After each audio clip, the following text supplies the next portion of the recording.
अस्सलाम वालेकुम दोस्तों, एक नई वीडियो में I welcome all of you. दोस्तों इस वीडियो में मैं आपसे बात करने वाला हूँ AMU MBA FM दोस्तों टेस्ट के बारे में और बताऊंगा आपको पेपर क्या लेवल इस बार क्या था और इस पेपर को देखते हुए MBA और MTT MA कट ऑफ रहने की उम्मीद है।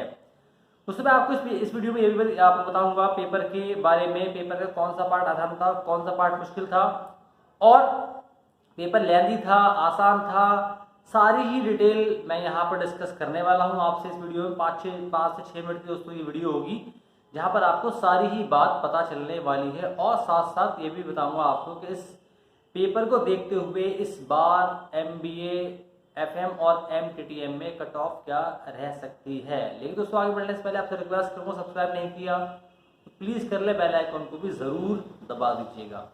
तो पहले आपसे बात करता हूँ उस पेपर का क्या लेवल था। उस पेपर के बारे में अगर मैं बात करूँ ओवरऑल तो मेरे ख्याल से ये it was a moderately tough paper. ना बहुत आसान था ना बहुत मुश्किल था।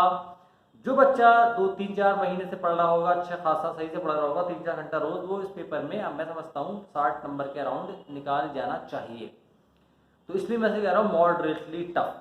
दोस्तों अब बात करते हैं थोड़ा सेक्शन वाइज। तो पहले दोस्तों बात करता हूँ आपसे जीके के बारे में। तो जीके वाला पार्ट जो था वो इन my opinion it was a tough part. कुछ सवाल ऐसे थे जो कि बहुत अंदर से आए थे, बड़ी ही वाइड, क्योंकि जीके अब सब जानते हैं बहुत ही वाइड रेंज होती है, कहीं से भी सवाल उठ सकता है।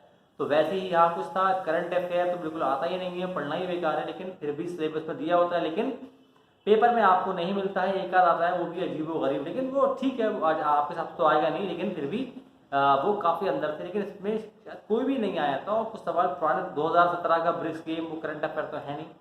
बाकी सवाल तो मेरे ख्याल से यहाँ पर जीके वाले पार्ट में 13-14 सवाल जो है वो अच्छे खासे टफ थे, जिसमें 10 सवाल तो अच्छा खासा टफ रहे। 3-4-5 सवाल मॉडरेट थे, बाकी हाँ 8-10 सवाल लगभग आसान थे।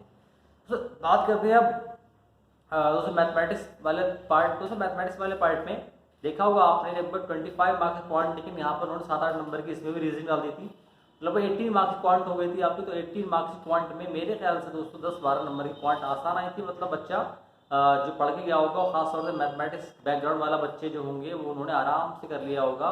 हाँ, जो नॉन मैथमेटिक्स बैकग्राउंड के बच्चे होंगे उनको मैथमेटिक्स वाला पार्ट मुश्किल लगता है, उनको DI वाला पार्ट मुश्किल लगता है। और यहाँ पर DI में जो है लगभग 10 सवाल आपको 9-10 सवाल आपको यहाँ पर आए थे।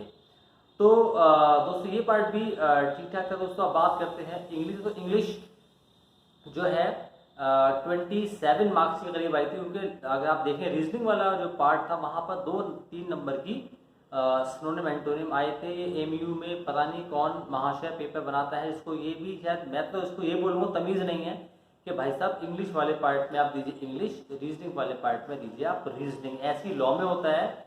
हाँ, 2-3 साल से मैं देख रहा हूँ कि वो रीजनिंग वाले पार्ट में भी 4-5 नंबर की इंग्लिश डाल देते हैं। इंग्लिश होती 40 मार्क्स की, आती 45 मार्क्स की है। ऐसी यहाँ पर 25 मार्क्स की आपको इंग्लिश थी, लेकिन आई 27 मार्क्स की। अब जिनकी इंग्लिश अच्छी होगी उनको फायदा होता है, जिनकी वीक होगी उनको परेशानी होने लगती है। लेकिन दोस्तों यहाँ पर जो भी आपको सिनोनिम एंटोनिम आए थे वो टफ थे, इतने आसान नहीं थे। बाकी दोस्तों ओवरऑल पेपर जो है ये मॉडरेट था। मतलब 14-15 नंबर का बच्चा, मेरे ख्याल से पढ़ने वाला बच्चा कर गया होगा आसानी के साथ।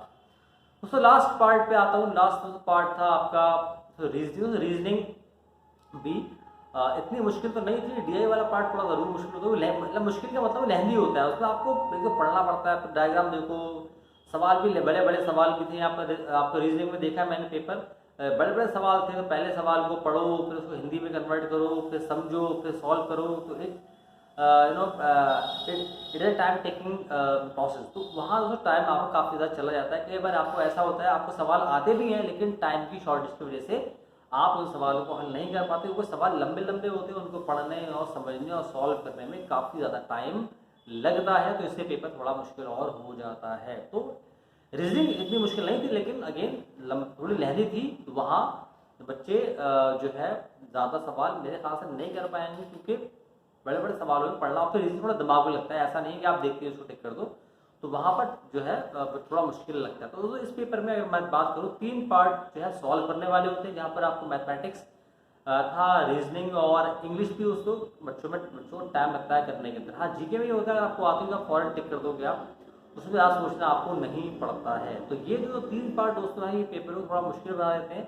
और इसी वजह से दोस्तों मेरिट जो है वो कम हो जाती है। दोस्तों बात करते हैं पेपर के दोस्तों ओवरऑल लेवल। मैं बताया आपको it was a moderately tough paper, it was neither very easy not very tough, so it was a good paper, it was up to the आप लेवल ऑफ MBA FM, मतलब इन my opinion. दोस्तों अब बात करता हूँ cut off. दोस्तों पहले मैं बात करूंगा आपसे MBA के बारे में। 2 कोर्स हैं इसमें, MBA और MDTM। पहले बात करूंगा मैं आपसे एक्सटर्नल MBA के बारे में। जो भी लोग एक्सटर्नल MBA हैं जिनके 55 से 60 के बीच में उन्होंने स्कोर किया हुआ है, तो in my opinion they are totally safe, उनका MBA FM निकल जाएगा। सीट्स बहुत कम है यहाँ पर, तो कॉम्पिटिशन काफ़ी टफ होता है, क्योंकि MBA जो दूसरा वाला है उसके स्टूडेंट भी यहाँ पर टेस्ट आके ज़रूर देते हैं। जो बच्चा कोचिंग जा रहा होगा 4-5 महीने से, पूरे साल पढ़ा रहा होगा, कई सारे ड्रॉपर भी होते हैं, तो उनको ज़रूर अच्छा कर लेना चाहिए। तो इस मेरे ख्याल 60 नंबर तक मानता हूँ एक्सटर्नल होगा, 55-60 उसको MBA FM मिल जाएगा। दोस्तों अब बात करता हूँ MTTM। अगर आप एक्सटर्नल हैं और आपको चाहिए MTTM, तो इन माई ओपिनियन अगर आपको 52 से लेके 55 तक अगर आप स्कोर कर जाते हैं 55 तक, तो आपको MTTM मिल जाएगा। दूसरी बात करता हूँ मैं इंटरनल। तो इंटरनल में भी इस कोर्स में कंपटीशन ज़्यादा होता है, क्योंकि जैसे मैंने बताया बहुत सारे बच्चे देते हैं, तो ऐसा नहीं जो सारे इंटरनल होंगे उन सबका हो जाता है, क्योंकि सीट्स कम है, 25 सीट्स हैं, कंपटीशन टफ होता है। कुछ बच्चे अच्छे होते हैं जो निकाल लेते हैं। तो इंटरनल दोस्तों MBA FM अगर मेरे ख्याल से लगभग 52 to 55 तक कट ऑफ, बल्कि 50 से मान लें, 50 से 53-54 तक, 53 to 54 तक रह सकती है MBA FM में। MTTM में दोस्तों मेरे ख्याल से ये कट ऑफ जो है 46 से लेके 50 तक हो सकती है फॉर इंटरनल स्टूडेंट्स। दोस्तों ये मेरा था पेपर के बारे में complete analysis. I hope video पसंद आपको आई होगी। अगर आई है तो प्लीज़ लाइक कर दीजिए इसको, सब्सक्राइब भी आप कर लीजिए, इसको शेयर भी कर दीजिएगा दोस्तों के साथ, ताकि उन तक भी सही इन्फॉर्मेशन पहुंच जाए। बहुत से लोग वेट कर रहे थे मेरी वीडियो का, मैं नहीं बना पाया था, काफ़ी बिजी था, तो अब टाइम मिला तो मैंने आपको वीडियो बना के दे रहा हूँ। उम्मीद है कट ऑफ मैंने बताई है उसी के आसपास रहेंगी। जिनके भी इतना स्कोर आ रहा है, in my opinion they are totally safe, they can enjoy now. दोस्तों मैं आपसे मिलूंगा अगली वीडियो में। खुदा हाफिज़।